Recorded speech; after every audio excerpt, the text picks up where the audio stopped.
Hello guys, it is Danny here, and today, this is pretty spontaneous to be honest. I just saw an article that from 2020 there will be no qualifying in Formula 1. Before we get to the main topic of the video, let's just talk real quick about qualifying in general and how it has been through the years. So, from 1950, so from the beginning of Formula 1 until 1996, it followed a fairly standard pattern. There were two sessions in which to set times, one on Friday and one on Saturday. There were no fuel restrictions of any kind.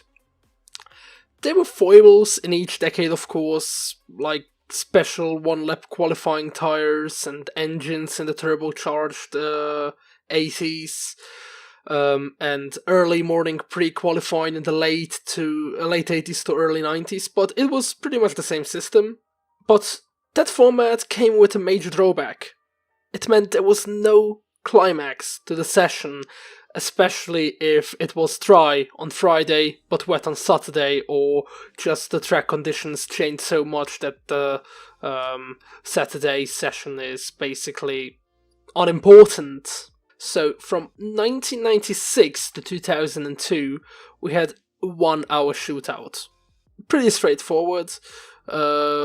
In order to ensure that every Saturday had the potential to be a thriller, the rules were a bit tweaked ahead of the 1996 season, and the grid was decided with a single 1 hour session in which the drivers had 12 laps to set the best time they could. This was pretty much made for TV, and it lasted until the end of 2002, before the rules were changed again, this time because the teams, anxious to take advantage of the best track conditions, would often just sit in the garage and let the other teams rubber in the track and clean up the racing line. So, in 2003 we had, well, a one-lap qualifying. Pretty self-explanatory. Everyone had one lap. On Friday of each race weekend, the drivers took to the track one at a time in championship order, completing a single flying lap. The following day, so on Saturday, the process would be repeated to decide the final grid order. This time with the slowest driver from Friday going first and the fastest last, so theoretically he would have the best track conditions. As a further wrinkle designed to spice up the racing on Sundays and lead to more unpredictability on Saturdays, drivers had to set their laps on race fuel levels. The problem with this system, of course, was that at least one driver would almost always be disadvantaged by the running order, either by virtue of track conditions or changeable weather. Even so, one-lap qualifying would remain in Formula 1 for a few years. So, in 2004, there was a slight tweak from 2003. That is, both one-lap sessions were held on Saturday, with the running order in the first session now determined by the classification at the previous race. As before, the slowest driver in the first session would lead off proceedings in the second, but with the two segments now so close together, the system was ripe for manipulation, especially when the weather forecast was unsettled. So, if you knew, okay, it will rain later on in the second session, how about we do a really slow lap in the first session and then go first in the second session and have a dry track? Proof to this came actually at Silverstone, when Schumacher admitted to deliberately spinning his Ferrari in the first session in order to gain a slow time and an advantage starting position for the second session. Then we had aggregate qualifying in 2005, so it was decided that the pole setter would be determined by aggregating the times from two single-lap qualifying runs, again, one on Saturday afternoon on low fuel and one on Sunday morning, when the cars would have to be filled for the race. However, these changes proved to be massively unpopular with the teams and fans alike. Especially a Saturday session now lacked any real drama, like why would you even watch Saturday? And the format was dropped just 6 races into the season.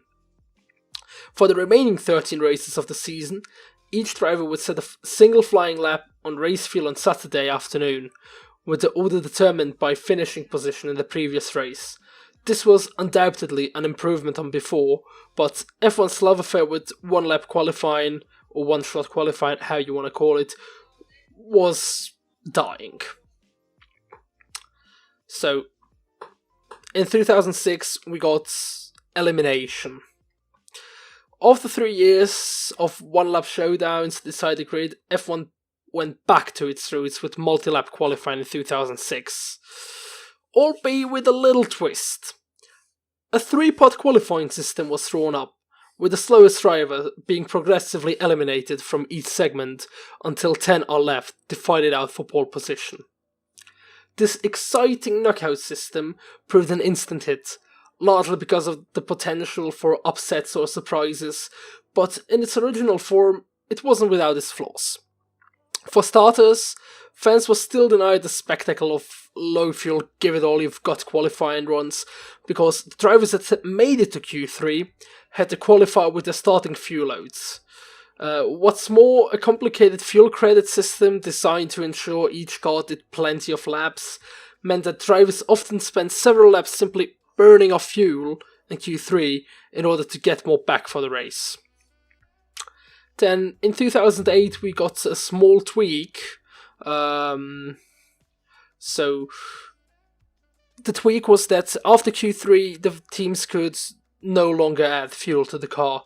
So, Q3 was more about who took the most fuel with them and not about who set the fastest lap. Then, from 2010 to, I believe it was 2014, of course, the ban for refueling meant that we got the low fuel runs back, but there was a slight problem. Drivers that made it to Q3 had to start the race on the tyres, which they set the fastest lap in Q3 with. So many smaller teams that just barely made it into Q3 and would start P8, 9 or 10 regardless of their flying laps, well, they decided to stay in the pits and have free tyre choice for the race. That was eventually tweaked with the choice now being made that the drivers had to start the race in which they on the set of tyres in which they qualified for Q3, so the Q2 set of tyres. And that has stuck around for pretty much until now. Let's just ignore the weird thing they did in Australia in 2016. But from next year, this all could change. Qualifying, what's that? There will be no qualifying in 2020. A secret vote is said to have taken place between teams, and they came to an anonymous decision that the Saturday before a race needs to be revamped. A sprint race is expected to determine the grid position of the drivers. However, the terms of such events have yet to be decided, so we basically don't know anything about it. They are just speculations. Mattia Binotto, principal of Ferrari, has said, all teams have said yes, including us. So, in 2020, it will be done, said Mattia Binotto to Gazzetta dello Sport, an Italian sports magazine. Especially the last few weeks, qualifying has had its critics with a messy Q3 to the Italian Grand Prix. So, it will be interesting. There is a possibility that the starting order for the qualifying race will be decided by reverse championship standings, which would mean that the fastest cars would have to start further back and the slower cars would start the race up front.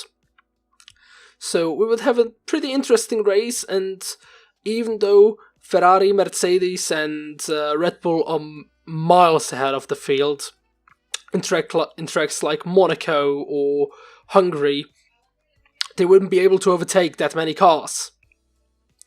And of course that would mean that they would have to start further down the grid for the true race, which would be interesting to see.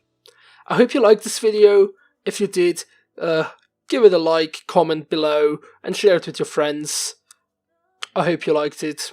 Danny over and out.